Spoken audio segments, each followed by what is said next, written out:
ഇത്രയും സ്നേഹം നിറഞ്ഞവരെ, ഇന്ന് ആണ്ടുവട്ടത്തിലെ 18-ാം ഞായർ. ക്രിസ്തുനാഥൻ ജീവന്റെ അപ്പമാകുന്നു എന്ന സുപ്രധാന വിഷയമാണ് യോഹന്നാന്റെ സുവിശേഷം 6-ാം അധ്യായം പ്രതിപാദിക്കുക.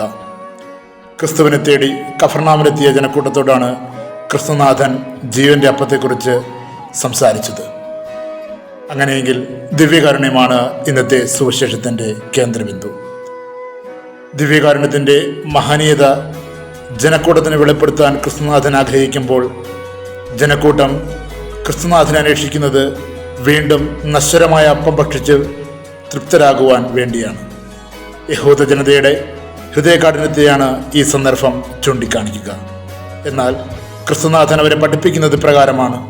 നശ്വരമായ അപ്പമല്ല, മറിച്ച് അനശ്വരമായ അപ്പമാണ് നിങ്ങൾ അന്വേഷിക്കേണ്ടതെന്നും അത് ബുദ്ധി കൊണ്ടല്ല വിശ്വാസത്താലാണ് എന്നും അവിടെ നിന്ന് ഓർമ്മിപ്പിക്കുന്നു.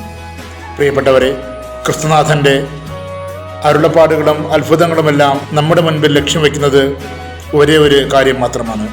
അത് ക്രിസ്തുവിൽ വിശ്വസിക്കുക എന്നുള്ളതാണ്. അതിന് നാം ക്രിസ്തു ആരാണെന്നറിയണം.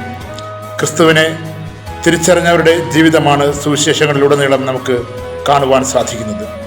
യഥാർത്ഥത്തിൽ ക്രിസ്തുവിനെ കണ്ടുമുട്ടിയവരൊക്കെ ഈ ലോകത്തിൻ്റെ മായാസുഖങ്ങളിൽ നിന്ന് വിടുതൽ പ്രാപിക്കുന്നത് സുവിശേഷത്തിൽ നാം കാണുന്നുണ്ട്.